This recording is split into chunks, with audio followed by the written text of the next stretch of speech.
Doctor है आपका जो सब प्लांट बेसिस पर मैं लिया था, एक जो हमारा एक तरह से इलेक्ट्रोपैथी का एक जान है।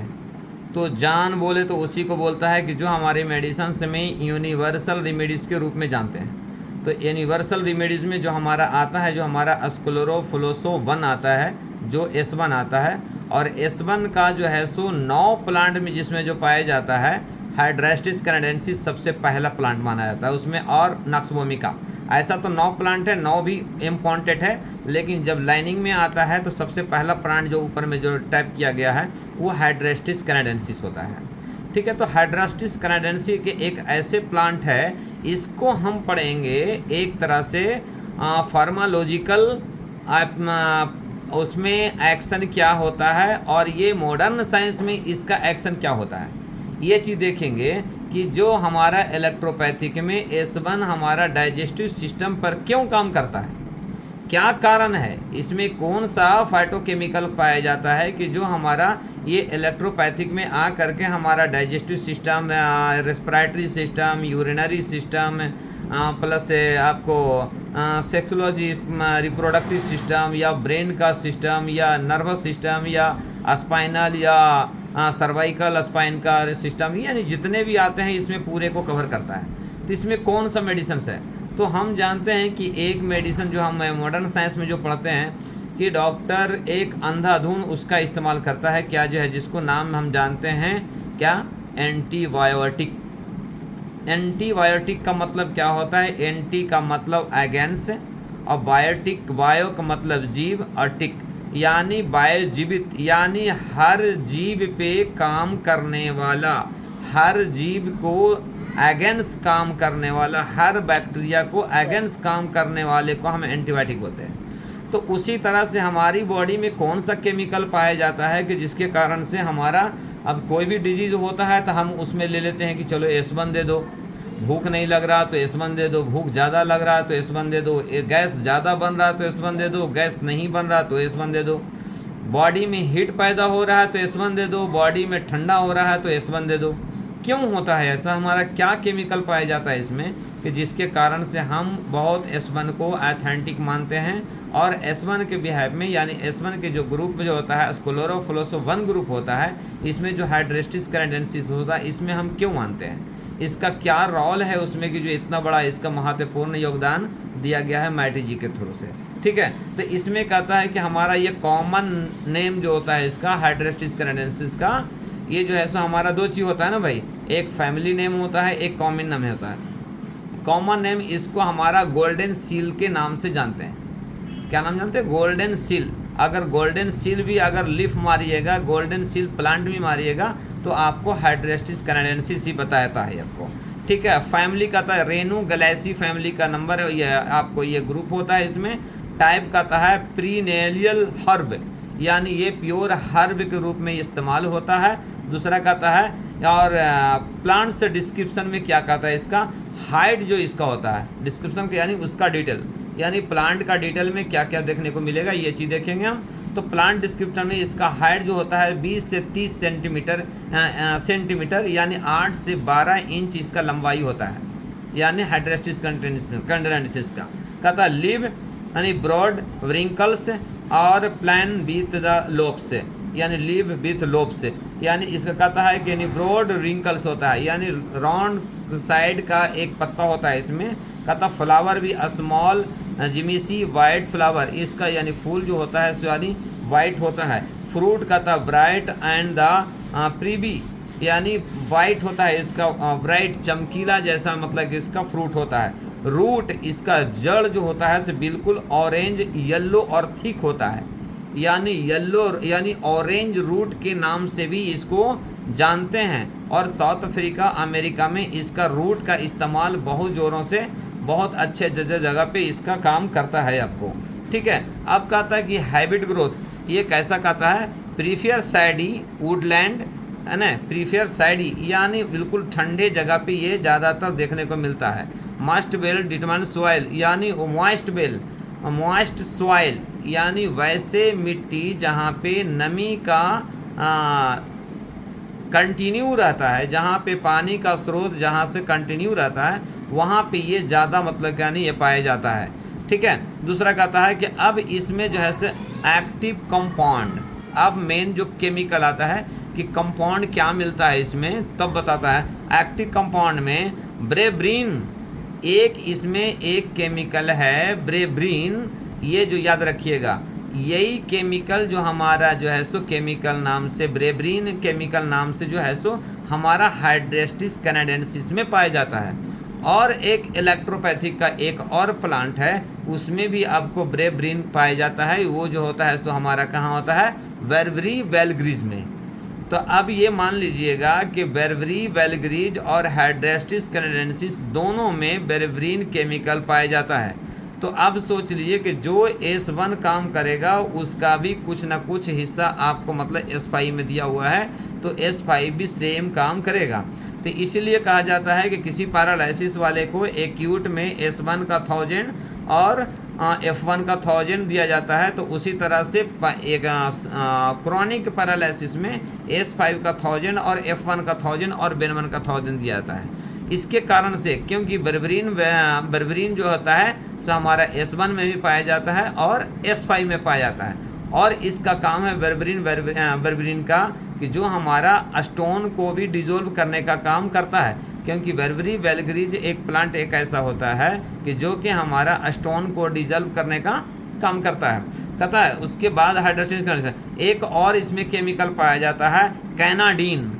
दो इसमें फाइटोकेमिकल पाया जाता है, एक ब्रेब्रीन और दूसरा है कैनाडीन। अब कैनाडीन इसमें क्या काम करता है और ब्रेब्रीन क्या काम करता है ये देखेंगे। कहता है कि these compound contribute to its medicinal effect, है ना, मेडिसिनल यूज, यानी अब ये केमिकल हमारी बॉडी में कैसा यूज करता है ये कहता है आपको। Traditional use in the cerebral medicine से, ये हर्बल मेडिसिन से, ये जो है सो प्योर ट्रेडिशनल यूज है। ट्रेडिशनल का मतलब यानी ज़्यादा यूज होने वाला में से ये केमिकल जो है सो ज़्यादातर हर्ब मेडिसिन में यूज होता है। यानी हर्ब का मतलब हम समझते हैं ना, केमिकल को निकालने के बाद बाई प्रोसेस निकालने के बाद जो केमिकल निकलता है उसको हम बोलते हैं बाई केमिकल, यानी उस तरह से निकालते हैं। निकालने का तरीका को अलग तरीके से, यानी मॉडर्न साइंस जो निकालता है उसको बाई केमिकल के प्रोसेस से निकाल करके उसको केमिकल बनाते हैं, उसको ब्रेब्रीन अलग मेडिसिन में यूज करता है। लेकिन बाई अगर हर्ब हम इस्तेमाल कर रहे हैं, बाई हर्ब अगर हम निकाल रहे हैं, तब वह जो है सो हमारा बाई हर्ब का मतलब क्या है, कोल्ड प्रोसेस को फॉर्मेशन से अगर हम निकालते हैं तो ये हमारा क्या है, प्योर हर्बों में यूज होता है। ये जो हमारा, तो इसी कारण से हमारा हाइड्रेस्टिस कैनाडेंसिस को प्योर हर्ब रूल से यानी इलेक्ट्रोपैथिक में यूज होता है, जो कि हमारा हर्ब मेडिसिन कहलाता है। ठीक है। अब देखिए कहता सुपर्टिंग, अब ये क्या काम करता है भाई, देखिए बर्बरीन अब क्या काम करता है ये पढ़ेंगे आपको। बर्बरीन का काम होता है हमारा कितने जगह पे इम्पोर्टेंट काम करता है, और उसी के विशेष पे अगर कोई आदमी अगर पूछ दिया जाए कि हमारा S1 आप क्या केमिकल को फाइंड कर आप इम्यून सिस्टम पर देते हैं, आप डाइजेस्टिव सिस्टम पर देते हैं, आप एंटी मायोबैक्टीरियल पर देते हैं, और स्किन कंट्रीब्यूट पे देते हैं, ये किस बिहेव पे देते हैं, आपका हर्बल किस तरह से काम करता है, आपके पास जवाब क्या है? नहीं जवाब है। मॉडर्न साइंस के सामने हमारा जवाब नहीं है। तो हम यही लड़ना चाहते हैं कि आपका ये मेडिसिन्स ब्रेब्रीन जो होता है ये कहाँ काम करता है बताइए। अगर आप उनसे पूछ दिए तो अगर वो बताएगा कि ये हमारा सेरिब्रल स्पाइन पे काम करता है, डाइजेस्टिव सिस्टम पे काम करता है, ये हमारा स्किन कंट्रीब्यूट पे काम करता है, ये स्किन डिसऑर्डर पे काम करता है, तो कहता कि सर वही प्लांट हमारा, वही प्लांट का एक्सट्रैक्ट जब निकलता है हमारे पास, या यही फाइटोकेमिकल जो हमारा जो आप केमिकल बता रहे हैं, ये केमिकल हमारा S1 ग्रुप में किसमें पाया जाता है, हाइड्रेस्टिस कैनाडेंसिस एक प्लांट है जिसमें ब्रेब्रीन हमारा पाया जाता है। ये कंपाउंड फाइंड किया गया है, ये हमारा उसमें से चेक किया गया, निकाला गया है, और उसको मतलब यानी प्रूफ किया गया है कि हाँ ब्रेब्रीन आपकी केमिकल यानी आपके प्लांट में ये पाया जाता है। तो आप बताइए कि हम उसके सामने हम क्या बात कर सकते हैं। हम ये बात कर सकते हैं कि जिस तरह से आपका ब्रेविन आपकी बॉडी पे काम करता है, तो हमारा मेडिसिन्स में भी हमारा ब्रेविन पाया जाता है, जिसके कारण से हमारी बॉडी में इस तरह से डिजीज़ को हम कवर कर सकते हैं। क्या कर सकते हैं अब देखेंगे। इसका कहता है traditional use in the herb medicine से, है ना, फॉर सपोर्टिंग इम्यून सिस्टम, यानी इम्यून सिस्टम को सपोर्ट करता है। अब इम्यून सिस्टम को सपोर्ट करता है कैसा भाई? अगर किसी की इम्यून सिस्टम कमज़ोर हो जाता है, हम क्या देते हैं? हम देते हैं एस्टेन का ग्लोबल्स, एस्टेन का D4। एस्टेन में क्या है भाई? एस्टेन में हमारा कितने प्लांट है? करीब 15 प्लांट है। 15 प्लांट में भी हमारा हाइड्रेस्टिस कैनाडेंसिस मौजूद है। अब सोच लीजिए कि हाइड्रेस्टिस कैनाडेंसिस मौजूद है, तो हाइड्रेस्टिस कैनाडेंसिस में कौन सा प्लांट में हमारा कौन सा केमिकल पाया गया? ब्रेवरीन पाया गया। तो जब हमारा ब्रेवरीन का अगर पॉजिटिव अगर देते हैं तो हमारा इम्यून सिस्टम को बैलेंस करता है, यानी इंक्रीज करता है, प्रोड्यूस करता है। अगर किसी को हाइपर एक्टिविटी हो रहा है, ज़्यादा इम्यून सिस्टम बन गया है, जो पागलपन जैसा कर रहा है, जैसे में नींद नहीं आना, मेंटलिटी होना, ये सब क्या होता है? हाइपर एक्टिविटी होता है। अभी हमारे जसविंदर सर बोले कि जिसको घबराहट हो रहा है, बेचैनी हो रहा है, तो उस चीज़ को मैं थोड़ी सी ले लेता हूँ मैं। तो उन्होंने बोले नेचुरल टॉनिक, जनरल टॉनिक या पावर बूस्टर। तो नेचुरल टॉनिक में क्या है? हमारा एस्टेन है, और एस्टेन को क्या करे? उसमें D6 में डाले सर। तो D6 में हमारा क्या हो गया? पॉजिटिव हो गया, न्यूट्रल हो गया, निगेटिव हो गया, निगेटिव हो गया। तो जब मोर एक्टिविटी यानी मोर इम्यून सिस्टम हमारी बॉडी में काम करता है, तो अभी जाके एंजाइटी का प्रोसेस बनता है। तो उस चीज़ को हम अगर निगेटिव में डालते हैं तो हमारा क्या काम करता है? वो इम्यून सिस्टम को रिलैक्स कर देता है, यानी हाइपर एक्टिविटी जो होता है उसको हम रिलैक्स करवा रहे हैं। तो उसी कारण से हमारा जो है सो ये ब्रेवरीन जब हमारी कंडीशन के अप्लाई से हम उसको इस्तेमाल कर सकते हैं। कहता है उसके बाद कहता है ट्रीटिंग डाइजेस्टिव सिस्टम। अब डाइजेस्टिव सिस्टम पे आते हैं, तो अब फिर पढ़ेंगे वही वाला। हमारे जसविंदर जी बोले अभी कि हमारा नेचुरल टॉनिक को देने से मतलब यानी डाइजेस्टिव ट्रैक को मतलब यानी मेंटेन करता है। तो हमारा S10, C10, F1, वर्वन बाई देते हैं, तो हमारा डाइजेस्टिव सिस्टम को बढ़ा भी सकते हैं और कम भी कर सकते हैं। S10 के 1000 देते हैं, क्या काम करता है? रिप्रोडक्टिव सिस्टम को, स्पर्मेटोरिया को मेंटेन करता है। अगर किसी को नाइट फॉल होता है बहुत ज़्यादा, बहुत अच्छा काम करता है S10 का 1000। अब S10 का 1000 किस पे काम कर दिया भाई? यही ब्रेवरीन का मतलब केमिकल उसके बॉडी में एक्टिव ज़्यादा होने के कारण हो रहा है। तो ये मेडिसिन से हमारा क्या कर रहा है? देखिए दो चीज़ बताता हूँ मैं। एक पॉइंट तो है हमारा इलेक्ट्रोपैथिक और मॉडर्न साइंस में अंतर थोड़ी सी मैं कंबाइन करूँगा कि अगर किसी को मॉडर्न साइंस में अगर सेक्सुअल डिस्फंक्शन होता है तो उसमें आपको पॉजिटिव उसमें हाई दिया जाता है, लेकिन अगर किसी को हमारे पास अगर इलेक्ट्रोपैथी का इस्तेमाल होता है, स्पर्मेटोरिया है, तो हम उसको क्या करते हैं? हम उसको निगेटिव से लेके चलते हैं। क्यों? क्योंकि उसको बैलेंस करना है। वहाँ पे भी पॉजिटिव, यहाँ पे भी पॉजिटिव, कैसा चलेगा? डिस्चार्ज हो रहा है तो पॉजिटिव हो रहा है, तो हम उसको बैलेंस करेंगे। तो जितना पॉजिटिव हो रहा है उतना ही निगेटिव चलेंगे। तो इसी कारण से हमारा मेडिसिन जो है सो बहुत ज़्यादा इफेक्ट और असरदार माना जाता है, कि जिसके कारण से हमारा एस्टर्न स्पर्मेटोरिया में 3 डेज़ में आपको कंट्रोल कर लेता है। अब ये कंट्रोल करना मेन हमारी डिजीज़ के बॉडी में क्या होता है? इम्पोर्टेंट यही होता है कि कंट्रोल करना। डिजीज़ को, कोई भी चीज़ को ठीक करने के लिए आपको आने वाले वक्त में तो ठीक करेंगे, लेकिन आज का जो कंडीशन है, किसी का टूथेच हो रहा है और उसको दांत के कैविटी लग गया है, आप उसको बोलिए कि 10 दिन लगेगा, पेशेंट बोले कि यस सर ठीक है मान रहे हैं, लेकिन दर्द तो कम कर दो मेरे को। आप दर्द ही नहीं कम करेंगे, स्पर्मेटोरिया ही कम नहीं करेंगे, abdominal पेन ही कम नहीं करेंगे, जो डकार आ रहा, बेल्चिंग आ रहा, वोमिटिंग आ रहा, गिडनेस, एंजाइटी, यही कम नहीं होगा, तो हम डिजीज़ के आगे पर कैसे पकड़ कर सकते हैं? तो इसीलिए हमारी मोर नेगेटिव जो है इससे बॉडी में डिजीज़ पे फर्स्ट अटैक कर करके जो ए पॉजिटिव रहता है उसको बैलेंस करता है, जो नेगेटिव रहता है उसको भी बैलेंस करता है। ठीक है, तो ये चीज़ होता है। दूसरा कहता है कि आपको helping with the skin contribute, और कहता है कि यानी हमारा म्यूकस मेम्ब्रेन्स और इन्फेक्शन पे बहुत अच्छा काम करता है। अब बताइए कि mucus membranes, what is the role of the mucus membrane in of our my body? हमारी बॉडी में म्यूकस मेम्ब्रेन्स कितने इम्पोर्टेंट है? म्यूकस मेम्ब्रेन्स का वर्क क्या है हमारी बॉडी में? म्यूकस मेम्ब्रेन्स अगर बॉडी में अगर सही नहीं रहा तो एक ऑर्गन दूसरे ऑर्गन में चिपक जाएगा। सोच लीजिए, आप समझ लीजिए कि हमारी बॉडी में अगर लंग्स और उधर आपका नीचे का एरिया स्टोमक या पैनक्रियाज या स्प्लीन एक दूसरे से पूरे सटा हुआ है, लेकिन सबका काम अलग अलग क्यों है? क्योंकि वहाँ पे म्यूकस मेम्ब्रेन्स का सिक्रेशन एक चिपचिपा जैसा फ्लूइड जो बनाता है, ये बनाने के कारण एक दूसरे में चिपकने नहीं देता है। लंग्स को चिपकने नहीं देता है, हार्ट को चिपकने नहीं देता है।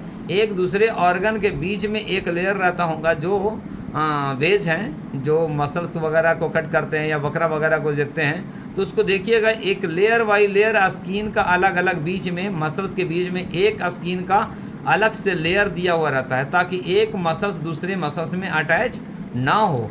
ये इस तरह से हमारा ये काम करता है। अब कहता है सेफ्ट साइड और साइड इफेक्ट, यानी अब ब्रेविन जो होता है हमारा साइड और साइड इफेक्ट क्या है। अब जो हम कहते हैं ना कि सर अभी कल का ही क्वेश्चन में हुआ कि सर हम लिम्फेटिक वाले को हम अगर S1 का पॉजिटिव दे देंगे तो क्या होगा, तो हमारी बॉडी कहता है ना कि लोहा लोहा को काटता है, हमारी मेडिसिन लोहा लोहा को काटता है। इसका मतलब क्या है कि जिस मेडिसिन से आपको साइड इफ़ेक्ट हुआ है वही मेडिसिन से आपको साइड इफ़ेक्ट को भी डिस्ट्रॉय किया जा सकता है। आप अगर S1 को हम अगर D2 दे दिए हैं और उसमें आपका प्रॉब्लम आ गया तो S1 को 1000 दे करके उसको हम बैलेंस भी कर सकते हैं। S2 के देने के बाद हमारा एग्रीवेशन हुआ है तो S2 का 1000 भी दे सकते हैं। तभी तो हम S11 का D4 में देते हैं चक्कर के लिए। अगर नहीं कम होता है तो D4 को हटा करके सीधा हम S11 का 1000 दे देते हैं या स्मेल करा देते हैं, तो आपको वो डिजीज़ अब फ़ौरन रिकवरी में आ जाता है आपको। ठीक है, कहता है कि ये जो है सो किसको देना चाहिए और किसको नहीं देना चाहिए। तो यहाँ पर क्वेश्चन 2 उठता है कि सर इलेक्ट्रोपैथिक तो मेडिसिन ऐसा कोई मेडिसिन नहीं है कि जो मतलब यानी हाँ किसी को नहीं दे सकते हैं। सही बात है, ये आपका मैं एक्सेप्ट करूँगा भैया बात को, लेकिन उसमें एक रोल है किसी भी मेडिसिन को देना और ना देने की बात है, वो पेशेंट के रिलेटेड से सिर्फ जो है सो मोर पॉजिटिव की बात होती है, ना कि मोर निगेटिव की बात होती है। अगर किसी प्रेग्नेंट लेडीज़ को C1 का 1000 देंगे क्या करेगा, वो और मजबूत करेगा। लेकिन कहता है कि अगर C1 अगर देता है तो एबॉर्शन हो जाता है, तो किस डाइल्यूशन की बात होता है भाई? A1 से ब्लीडिंग होता है, किस डाइल्यूशन की बात होता है? RE जो है सो स्टिमुलेटर है, स्टिमुलेट कर देता है बॉडी में, किस डाइल्यूशन की बात होती है? ये जो बात होती है सीधा D3, D4, D2 की बात होती है। अगर किसी के पेशेंट को प्रेग्नेंट लेडीज़ को C1 या S1 का D3 अगर देते हैं तो इसको कंट्रीब्यूट कर सकता है, उसको आपको नुकसान पहुंचा सकता है। लेकिन अगर S1 का 1000 दे दिए तो नहीं हो सकता है, C1 का 1000 दे देंगे तो नहीं हो सकता है। तो ये कहता है सेफ्टी एंड साइड इफ़ेक्ट, यानी सेफ एंड साइड इफ़ेक्ट किसको किसको सेफ होगा और किसको किसको साइड इफेक्ट होगा, ये चीज़ देखेंगे। कहता सेफ्टी एंड साइड इफेक्ट के बारे में बताते हैं। कहता ये आपको प्रेग्नेंट और ब्रेस्ट फीडिंग वोमेन, अब ये बात को समझिएगा, बहुत पॉइंट वाली बात रहेगी। प्रेग्नेंट और ब्रेस्ट फीडिंग वोमेन यानी वैसे पेशेंट जो प्रेग्नेंट लेडीज़ है, इसको आपको ब्रेविन नहीं दिया जा सकता है। कौन सा? D3, D2, D1, D4 तक उसको देने में आपका प्रॉब्लम हो सकता है। लेकिन अगर उसी चीज़ को हम अगर नेगेटिव में देते हैं तो उसका सुपर फायदा पहुंचता है। और दूसरा कहता है ब्रेस्ट फीडिंग वोमेन। अब इससे बात से समझ लीजिए कि किसी को अगर ब्रेस्ट फीडिंग हो रहा है तो ये देने से क्या होगा उसको?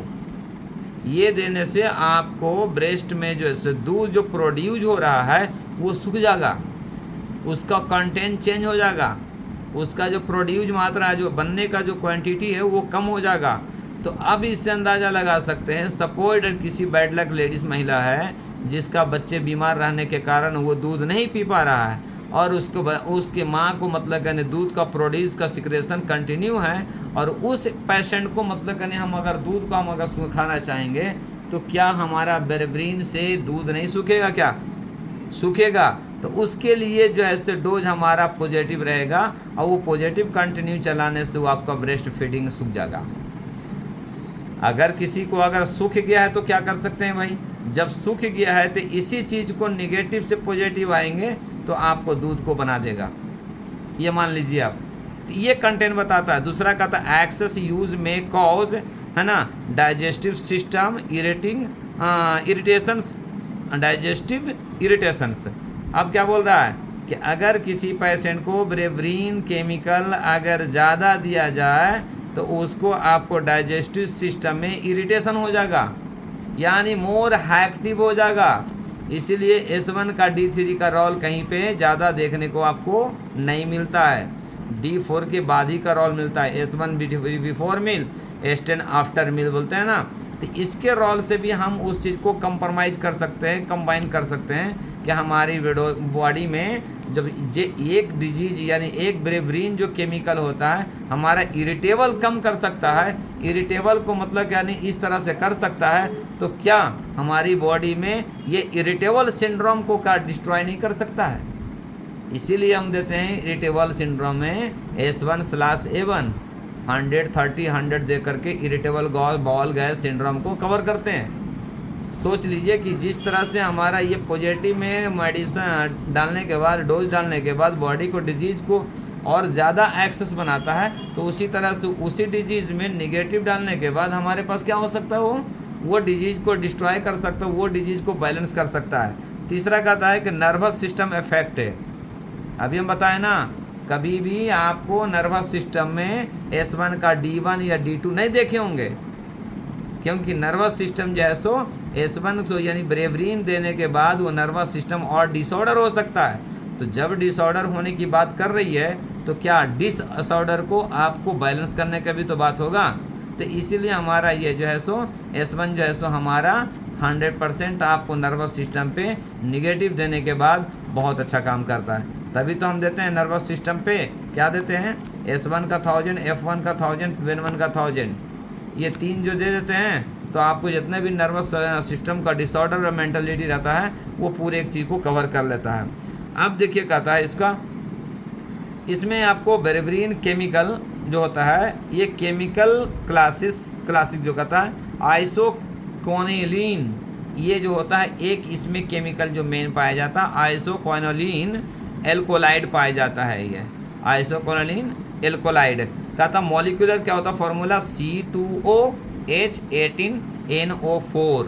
अब ये कार्बन 20 रहता है, हाइड्रोजन 18 रहता है इसमें, ये सोच लिए। अपीयरेंस ब्राइट येलो क्रिस्टलाइन, यानी इसमें जो अपीयरेंस ये जो है सो एल्कलाइड कैसा दिखा जाता है, ब्राइट येलो यानी हल्का चमकीला पीला एल्कोलाइड दिख जाता है, और क्रिस्टलाइन यानी हार्डनेस जैसा दिखता है, क्रिस्टल के जैसा दिखता है। ठीक है, कहता है compound source found in plants like hydrastis canadensis और बर्बेरी और वेलग्रीज, यानी ये इसका जो है सो आपको बर्बेरिन केमिकल कहाँ से फाइंड किया गया है हमारा, आपको हाइड्रेस्टिस कैनेडेंसिस और जो है सो हमारा बर्बेरी वेलग्रीज। अब देखिए कहता है इसमें कि केमिकल नेचर, अब केमिकल का नेचर क्या होता है भाई, क्या करता है वो भाई। अब देखिए कहता है हाँ, brain is quaternary ammonium salt, ammonium salt इसमें पाया जाता है। अमोनियम साल्ट क्या करता है आप देख लीजिए, अमोनियम साल्ट कहीं पे भी आता है तो हमारा बीपी को बढ़ाने का काम करता है।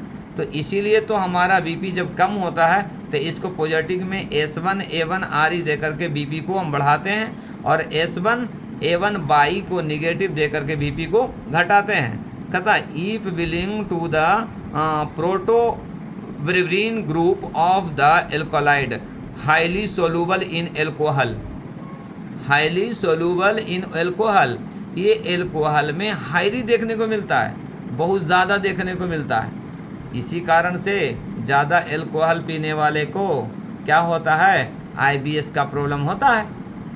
अभी हम बताए ना कि डाइजेस्टिव डिसऑर्डर में डाइजेस्टिव इरेटिंग होता है, उसमें क्या होता है देखते हैं ना कि फ़ौरन पिएगा, फ़ौरन चाहे तो यूरिन को जाएगा, चाहे तो फ़ौरन मोशंस को जाएगा, क्योंकि इतना हाइपर एक्टिवेट रहता है इसमें बर्बेरिन कि जो अल्कोहल में बहुत ज़्यादा पाया जाता है ये चीज़ का।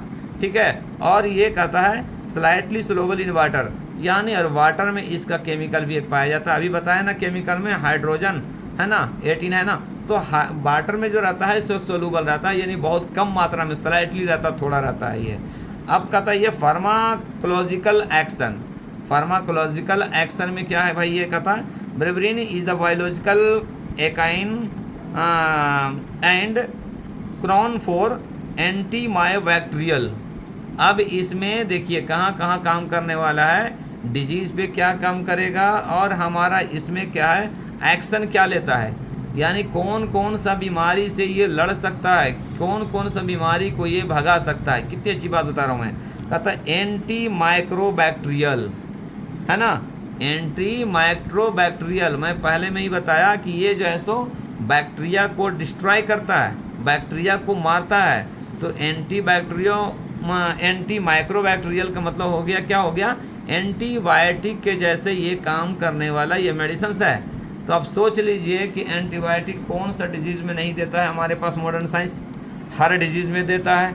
अब एंटीबायोटिक का भी मतलब यानी बहुत सा स्टेज चेंज कर करके अपने अपने ज़माने में अलग अलग मतलब स्टेज ऑफ फेस के नाम से उसको बनाया गया है।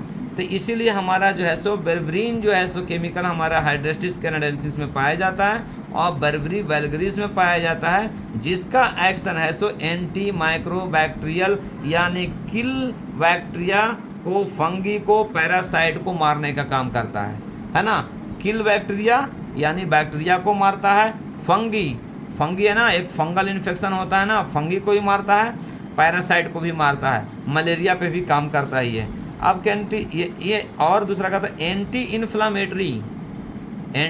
इन्फ्लामेटरी, यानी कहीं पे भी स्वेलिंग के बात आता है, यानी बॉडी में सूजन हो रहा है या एडिमा आ रहा है, इन्फ्लामेशन हो रहा है, वहाँ पे भी हमारा ये काम करता है। एंटी डायबिटिक, अब बताइए एंटी डायबिटिक, अब डायबिटिक को भी कवर करता है ये ब्रेवरीन। कैसा करता है भाई, इसलिए कि डायबिटिक कोई बीमारी नहीं है, पहले भी पढ़ चुके हैं। Diabetic is a metabolic disorder, a metabolic disorder is a depend on this digestive system. और डाइजेस्टिव सिस्टम को मतलब यानी इरेटिंग करने वाला कौन सा है, ब्रेवरीन। अगर हाई लेंगे तभी होगा, अगर कम लेंगे तो उससे हमारा ये कवर करेगा। तो आप सोच लिए कि ब्रेवरीन हमारा केमिकल कैसा कैसा काम करता है, ठीक है। दूसरा कहता है लिपिड लोअरिंग और रिड्यूस कोलेस्ट्रॉल, और कहता है लिपिड प्रोफाइल को, कोलेस्ट्रॉल को ये रिड्यूस करता है। और तो जब रिड्यूस कर सकता है तो क्या बढ़ा नहीं सकता है। इसीलिए ओबेसिट्रॉन को, किसी को फैट को गलाना रहे तो हमारा मोर निगेटिव से यूज करवाते हैं, अगर किसी को फैट को बनाना रहे, मसल्स को गेन करना रहता है, तो हम ओबेसिट्रिन को D4 में देते हैं। ओबेसिट्रॉन में तो हमारा S1 नहीं है लेकिन S2 है, और S2 में हाइड्रेस्टिस कैनाडेंसिस है, और हाइड्रेस्टिस कैनाडेंसिस में बेरबरीन है। अब बेरबरीन जो होता है सो हमारा ये एंटी लिपिड पे काम करता है, यानी कोलेस्ट्रॉल को कम भी कर सकता है और ये ज़्यादा भी कर सकता है, मसल्स को लॉस भी कर सकता है और मसल्स को गेन भी कर सकता है।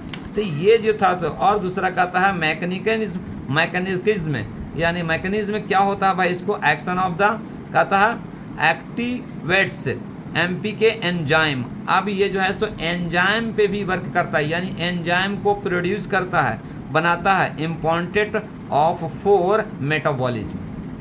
अब क्या था, जब एंजाइम को बनाएगा तो मेटाबॉलिज्म को बनाएगा। मेटाबॉलिज्म में क्या है हमारा, मेटाबॉलिज्म का मतलब यही है कि डाइजेस्टिव सिस्टम को कंट्रोल करना, डाइजेस्टिव सिस्टम को मेंटेन करना, यानी इरेटिंग बॉल को मेंटेन करना या एंजाइम को कंट्रोल करना। कहता दूसरा कहता है interface with the microbial DNA और द रिप्लिकेशन से, डीएनए पे भी काम करता है ये।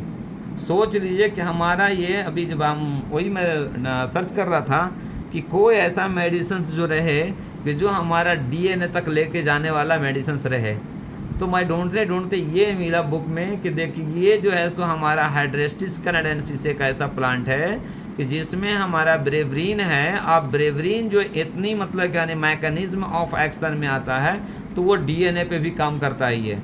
तो अगर किसी को डीएनए का प्रॉब्लम अगर दिख रहा है, वहाँ से जेनेटिक डिसऑर्डर दिख रहा है, तो हमारा उस चीज़ को इसीलिए कहा जाता है कि S5 का 1000 और बेन1 का 1000 दे करके हेरिडेटरी और जेनेटिक डिजीज़ को हम उसको वहाँ से रिप्लेस कर सकते हैं, वहाँ से हटा सकते हैं।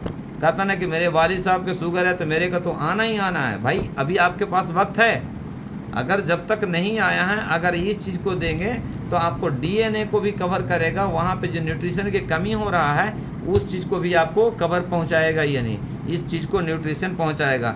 और कहता है उसके बाद आप देखिए अभी और क्या होता है कि इम्प्रूव इंसुलिन सेंसिटिविटी। अब देखिए अब डीएनए से आता है इम्प्रूव इंसुलिन, इंसुलिन को भी ये कवर करने का चांस करता है। कौन सा? बेरबरीन। अब बेरबरीन अगर इंसुलिन पे कवर करता है तो क्या हमारा डायबिटिक पे नहीं हुआ, पैनक्रियाज पे नहीं हुआ, हार्मोन पे नहीं हुआ, पैनक्रियाटिक सेल्स बीटा सेल पे भी काम नहीं करेगा, डेल्टा सेल पे भी नहीं काम करेगा, अल्फा सेल पे काम नहीं करेगा, ये पूरे पे काम करेगा। तो अब उस चीज़ को चलाने के लिए हमारा इम्पोर्टेंट है कि जो सेल डिस्टर्ब हुआ है तो हम वहाँ तक कैसा जाएंगे, न्यूक्लियस तक कैसा जाएंगे, न्यूक्लियस तक कैसा जाएंगे, राइबोसोम तक कैसा जाएंगे, ठीक है, रेक्टिकुलम तक कैसा जाएंगे, ये हमारा इप्थिलियल सेल को कैसा कवर करेंगे। तो ये चीज़ को जब देख लेंगे हमारा तो बहुत आसानी से कोई भी डिजीज़ को हम कवर कर सकते हैं। क्योंकि हमारा ये बेरबरीन की जब बात आती है तो हमारा S1 से लेकर के S12 तक पाया जाता है प्लांट में, यानी सभी में आपको हाइड्रेस्टिस कैनेडेंसिस है। लेकिन एक शर्त है उसमें कि हर ग्रुप में हाइड्रेस्टिस कैनेडेंसिस सेम क्वांटिटी में नहीं दिया गया है। तो जब सेम क्वांटिटी में नहीं दिया गया है तो क्या सेम डिजीज पर सेम इक्वल मेडिसिन देने के बाद कैसा काम करेगा? नहीं काम करेगा ना। इसीलिए हमारा जो है सो S13 एक बना है, S6CC C17 F1EE, S6 C17 F1EE। तो इसमें C17 है, हम जानते हैं C17 को कहाँ काम करवाते हैं, C17 को ज़्यादातर हम यूरेटर पे काम कराते हैं, यूरेथ्रा पे काम कराते हैं, ये की मानते हैं। लेकिन उसमें C17 आपको S13 में कितना परसेंट है? 5% है। जब 5% इतना मतलब यानी बारीकी दिया गया है तो सोच लीजिए कि मतलब यानी वो कहाँ काम करता होगा। वो काम करेगा ब्रेन का पिट्यूटरी ग्लैंड से रिलीज कराएगा आपको पैनक्रियाटिक सेल पे, और पैनक्रियाज से मतलब यानी एक्टिवेट करेगा हार्मोन को, तो वो जो है सो हमारा एडर्नल ग्लैंड को भी कवर करेगा, जिसके कारण से यूरिन को फ्रीक्वेंट को ड्यूरेशन को मेंटेन करेगा। तभी तो हम S6 C6 को 200 देते हैं, C17 को 200 देते हैं। तो हमारा जो डायसूरिया रहता है, यूरिन का ज़्यादा कंटेंट जो जाता है बॉडी में, उस चीज़ को मतलब यानी आपको आसानी से वो कवर करता है। कहता है उसके बाद कहता है हाई डोज में cause nausea, low blood pressure. अब कहता है कि अब देखिए मेन मुद्दा जो आती है इसको थोड़ी देर के लिए, कि जिस मेडिसिन से हम बीपी को बढ़ा सकते हैं वही मेडिसिन से बीपी को हम कम कर सकते हैं। इसका मुद्दा अब लास्ट में ये बन के आया। कहता है कि हाई डोज में कॉज, जब अगर हम हाई डोज देंगे तो बॉडी में क्या साइड इफेक्ट करेगा, तो बता रहा है कि नोजिया और लो ब्लड प्रेशर। नोजिया का मतलब क्या हुआ? वोमिटिंग। वोमिटिंग किससे बना? डाइजेस्टिव इरिटेबल से, और डाइजेस्टिव इरिटेबल आपको सीधा ट्रिगर करा किसको? ब्रेन को, और ब्रेन से बना नोजिया, वोमिटिंग, चक्कर, गिडनेस, एंजाइटी, है ना, इंसोमिया, ये सब वहाँ से बना। प्लस लाता लो ब्लड प्रेशर। अब बताइए अगर हाई डोज देते हैं तो ये ब्लड को प्रेशर को लो कर देता है, यानी ब्लड को ये जो है सो बिल्कुल पतला कर देता है, ब्लड लो हो जाता है, यूरिन को कंटेन को बढ़ा देगा, यानी बॉडी में आपको एक्टिविटी को कम कर देगा, बहुत ज़्यादा वीकनेस और थर्स्टी महसूस करा देगा।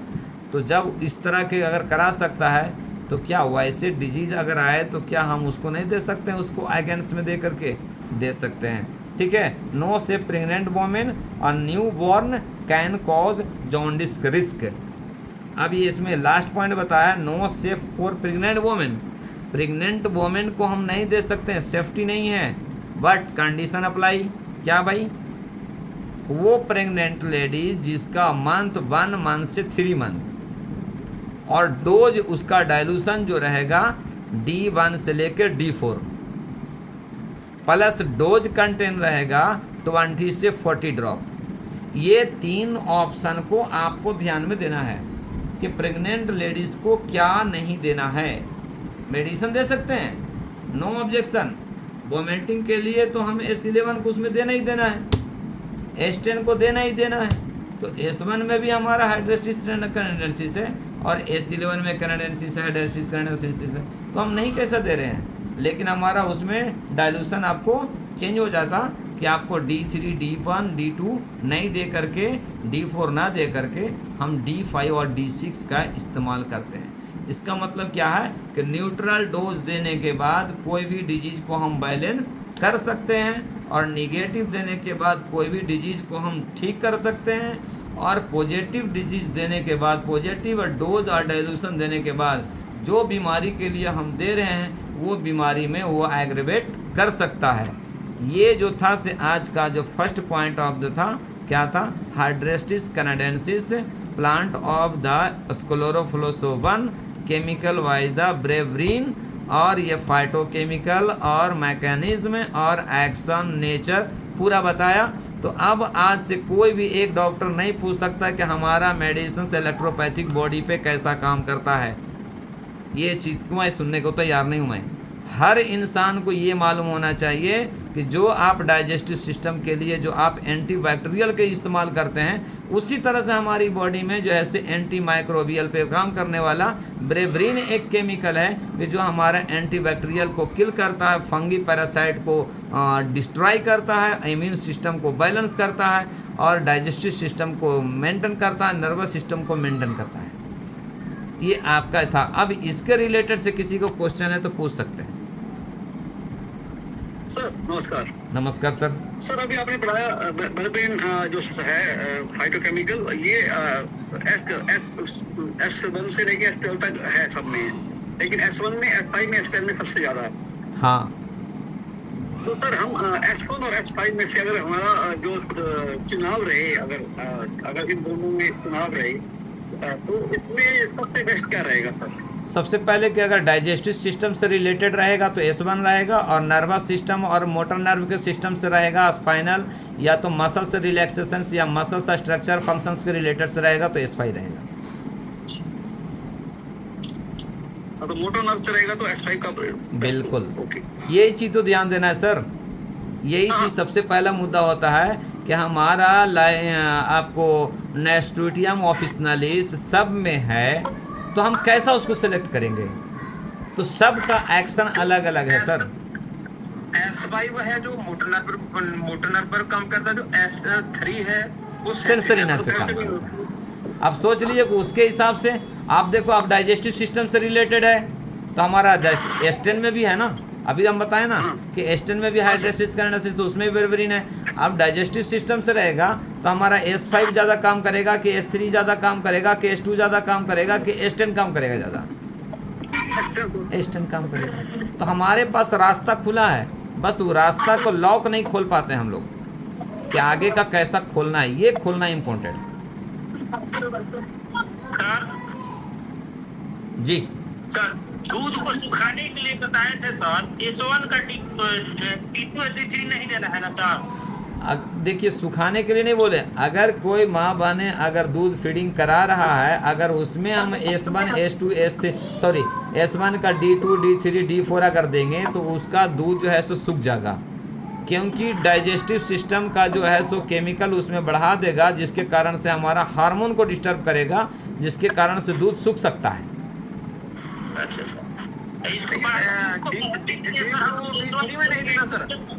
मेन जो है अगर सुखाने के लिए चाहिए तो आपको निगेटिव से पॉजिटिव आ जाएगा तो सूख जाएगा वो। अगर सुखाना है, सपोज बैड लक, अगर किसी पेशेंट को ऐसा हुआ कि उसका बच्चा दूध नहीं पी रहा है किसी कारण से, तो उसको अगर सुखाना है तो ये तो इसमें कंटेंट मिला, लेकिन मेन जो रोल है हमारा आपको दूध को सुखाने के लिए C2 का रोल है, क्योंकि वाटर फ्लूइड को सुखाना काम हमारा C2 का रोल है। तो हमारा C2 का सेकंड डाइल्यूशन से D3 के तरफ आ जाएंगे ना, तो आपको सूख जाता वो। कभी भी कोई भी चीज़ को सुखाना होगा तो डायरेक्ट कैसा सुखाते हैं, जैसा उसमें सिस्टम होता है। कहीं पे जो काम कर रहा है तो कुछ दिन के लिए खूब करा करके वो जगह से जितना भी केमिकल जो बाद में बनने का था वो 2 दिन में पूरा बना के एक बार ला लेता है।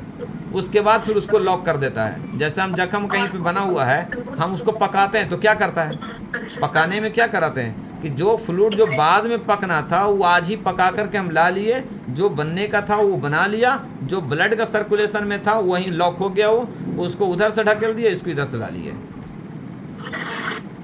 पर अभी आपने जैसे बताया कि दूध को सुखाना और ब्रेस्ट फीडिंग कर रहा है मतलब बच्चा ब्रेस्ट फीडिंग कर रहा है, तो D3, D4, D2 की तरफ आएंगे तो अगर ये सुनिए, अगर ये सुखाने के लिए नहीं है, इसको वो एरिया पे नुकसान कर सकता है, सूख सकता है, हम सुखा नहीं रहे इससे। अगर सुखाना रहेगा तो C2 का फर्स्ट डाइल्यूशन से नीचे आ जाइएगा तो सूख जाएगा वो। हाँ सर वो ठीक हो गया, लेकिन मतलब जैसे अभी हम S1 का हम दे रहे हैं D4, D3, D2, लेकिन वो बच्चा ब्रेस्ट फीड कर रहा है और माँ चाहती है वो छोड़ दे, हाँ माँ चाह रही है बच्चा छोड़ दे, उसके लिए क्या करना पड़ेगा? आप वही दीजिए ना, C2 का फर्स्ट से पीछे आ जाइए, तो धीरे धीरे उसका कंटेंट कम हो जाता, बच्चा को जो मिलेगा नहीं, बच्चा आपको फीडिंग ही नहीं पकड़ पाएगा। फर्स्ट से D3 की तरफ आना है। हाँ, यानी आपको फर्स्ट से D3 की तरफ, फर्स्ट आ जाइए, फर्स्ट के बाद फिर मतलब D3 आ जाइए, D4 आ जाइए, D4 से D3 आ जाइए, सूख जाता। पहले फर्स्ट, फिर D4, फिर D3।